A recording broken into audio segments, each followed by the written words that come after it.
आम्ही के पदत्याग करबो ना, म्हणजे मी राजीनामा देणार नाही, हे ममता बॅनर्जी यांचं ठाम विधान आहे. खरं तर पश्चिम बंगालच्या निवडणुकांमध्ये भारतीय जनता पक्षाला दणदणीत विजय मिळवला. तृणमूल काँग्रेसचा मोठा पराभव झाला, पण हा पराभव माझा नाहीच, मी तर जिंकली आहे. हा पराभव हा भाजपचाच पराभव आहे.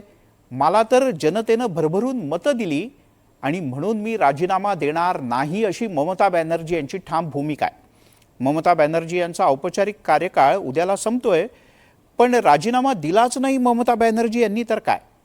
नेमकं काय होऊ शकतं आणि यातून जर का घटनात्मक काही पेच निर्माण होऊ शकतो का, काय पुढे होईल पाहूयात आमचा एक स्पेशल रिपोर्ट.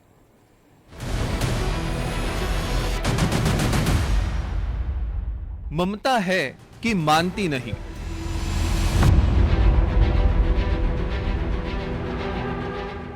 ममतांचा हट्टीपणा, राजीनाम्यास नकार. बंगालमध्ये पुढे काय होणार?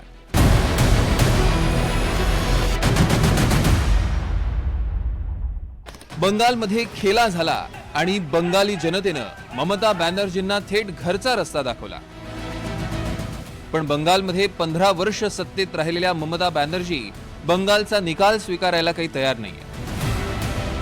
आपण राजीनामा देणार नाही, असं ममता बॅनर्जींनी थेट पत्रकार परिषदेत सांगितलं. কেন কিসের জন্য আমরা তো হারিয়ে নিয়ে যাব?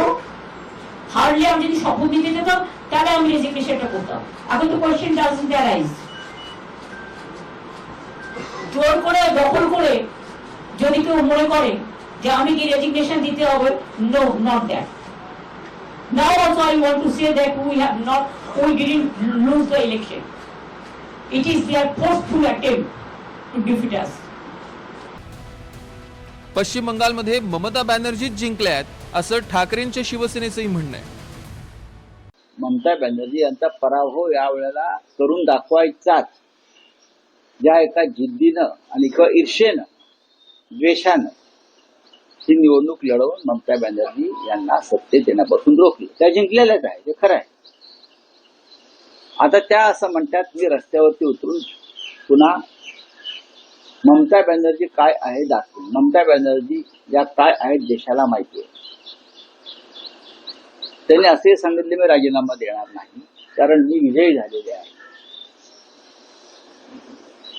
मी राजीनामा देणार नाही हा त्यांच्या आंदोलनाचाच एक भाग आहे. ममता बॅनर्जींचा हा अडेल तट्टूपणा कायम असल्यानं बंगालमध्ये पेच निर्माण होईल का, काय शक्यता आहे? आणि ममता बॅनर्जी राजीनामा देण्यावर अडूनच बसल्या तर काय होईल?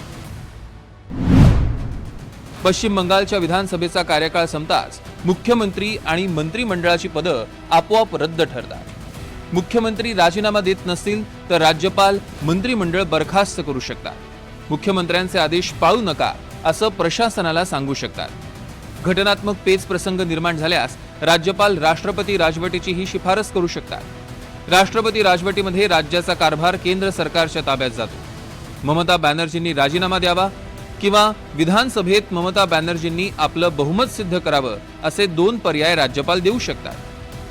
तर राज्यपाल त्यांच्या अधिकारात, घटनेनुसार मिळालेल्या अधिकारानुसार ते नवीन आलेल्या लोकशाही मार्गाने निवडून आलेल्या या विधिमंडळाच्या यांना सगळ्या आमदारांना त्यांचं अधिवेशन बोलवण्याच्या सूचना देऊ शकतात.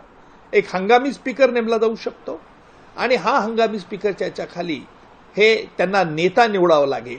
आणि जी सर्वात मेजॉरिटी पार्टी म्हणजे भाजपा जी आहे, ह्या भाजपच्या मुख्य एकदा नेता निवडल्यानंतर विधानसभेमध्ये त्याला मुख्यमंत्री पदाची शपथ दिली जाऊ शकते.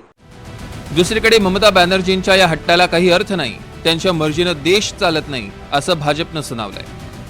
देखिए, रिजाइन नहीं करेगा तो उनको डिसमिस कर दिया जाएगा, तो उनका हिसाब से थोड़े देश चलेगा. तो एक समय तक राज्यपाल महोदय अपेक्षा करेगा, उसका बाद she will be dismiss. As simple as that. आपका रिजल्ट हो गया, चुनाव का परिणाम डिक्लेयर हो गया, आप बोला है मेरे से 100 सीट छीन के लिया है, तो मैं भी बोलूंगा कांग्रेस ने जो 19 सीट जीता है वो भी मुझे छीन के लिए लिया गया है.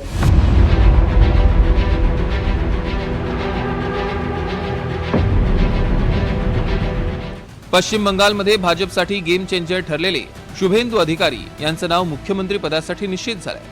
त्यासाठी अमित शहा 8 मेला आमदारांची बैठक घेणार आहेत आणि त्यानंतर विधिमंडळ नेत्याची निवड होईल.